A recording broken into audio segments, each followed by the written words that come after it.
Selamat pagi semua, salam sejahtera bagi kita semua. Semoga kesehatan selalu menyertai kita. Oke, untuk perkenalan tadi sudah kita laksanakan via Zoom ya. Untuk sekarang kita langsung masuk materi.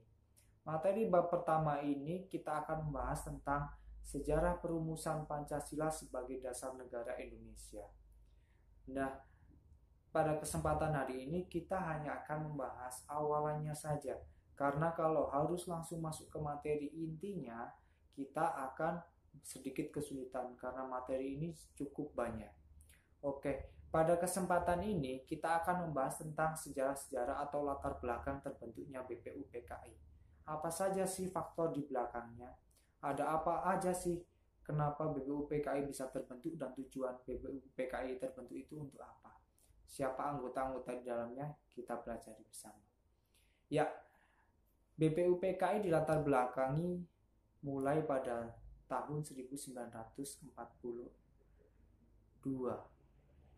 Saat itu, lebih tepatnya 8 Maret 1942 terbentuklah Perjanjian Kalijati, di mana di dalamnya berisikan tentang Hindia Belanda pada saat itu yang merupakan Indonesia pada masa ini adalah wilayah kejayaan atau kekuasaan dari Jepang.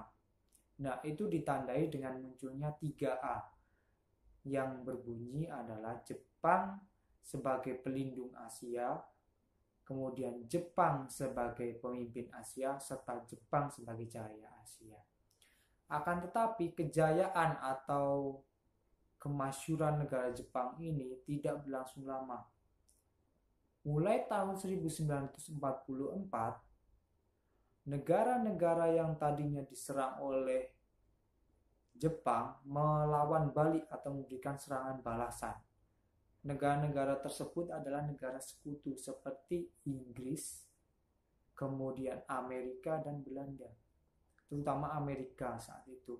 Mereka melakukan perlawanan ke wilayah-wilayah sentral di Jepang. Nah, karena diberi perlawanan atau perlawanan balasan dari beberapa negara tersebut, Jepang mendekati kekalahan. Karena mendekati kekalahan itu, Jepang kemudian menarik simpati Indonesia yang saat itu dikenal dengan nama Hindia Belanda dengan mengiming-imingi kemerdekaan. Tepatnya pada tanggal 17 September 1944, mereka mengiming-imingi kemerdekaan kepada mereka di sini Jepang ya, mengiming-imingi kemerdekaan pada Hindia Belanda pada masa itu. Nah, iming-iming ini sebagai wujud realisasinya dibentuklah BPUPKI. BPUPKI yang memiliki kepanjangan sebagai Badan Pengawas Usaha-Usaha Persiapan Kemerdekaan Indonesia. BPUPKI ini dibentuk pada tanggal 1 Maret 1945. Nah, tujuan pembentukan BPUPKI ini adalah untuk menyelidiki apa saja dan apa saja yang diperlukan untuk membentuk suatu negara yang merdeka. Jadi bisa dikatakan BPUPKI ini adalah organisasi yang mempersiapkan hal-hal yang dibutuhkan untuk negara merdeka gitu ya.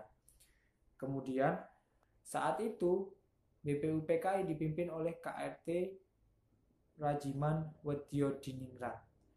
KRT Rajiman Wedyodiningrat ini tidak bekerja sendiri.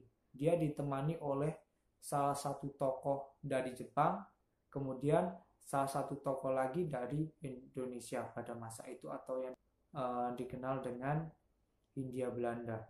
Tokoh dari Jepang ini merupakan Shochokan di wilayah Cirebon. Shochokan ini adalah nama sebutan bagi anggota pemerintahan di daerah provinsi. Namanya saat itu adalah Ichibangashi Yoshio. Dan tokoh dari Indonesia bernama Raden Panji Suroso. Oke. Kemudian pada tanggal 29 April 1945 dilantiklah 62 orang anggota yang berstatus warga Hindia Belanda pada masa itu dan 7 orang warga Jepang. 7 orang Jepang ini dilantik, akan tetapi dia tidak memiliki hak suara. Jadi posisinya pada saat itu hanyalah sebagai pengawas saja di dalam organisasi BPUPKI tersebut. Oke, kemudian mungkin ada pertanyaan, posisi Soekarno di mana Pak saat itu? Kenapa dia tidak menjadi atau menjabat sebagai ketua BPUPKI saat itu? Padahal saat merdeka dia yang menyampaikan proklamasi. Jadi begini nak, saat itu posisi Soekarno tidak memilih sebagai ketua, dia lebih memilih sebagai anggota saja supaya bisa berdiskusi dengan aktif, bisa menyampaikan ide-ide dan gagasan-gagasannya. Apabila dia menjadi ketua, ketua di sini adalah orang yang bisa menjadi penengah apabila ada perdebatan dan lain sebagainya, sehingga tidak bisa mengikuti diskusi dengan aktif. Begitu ya. Oke, pembelajaran pada hari ini cukup sampai di sini. Kita lanjut minggu depan lagi. Minggu depan kita akan mempelajari sidang-sidang BPUPKI yang sudah ditempuh. Sidang BPUPKI ada 2, kita mungkin minggu depan akan mempelajari 1 saja dulu. Oke, pelajaran hari ini saya cukupkan. Selamat siang dan salam sejahtera bagi kita semua.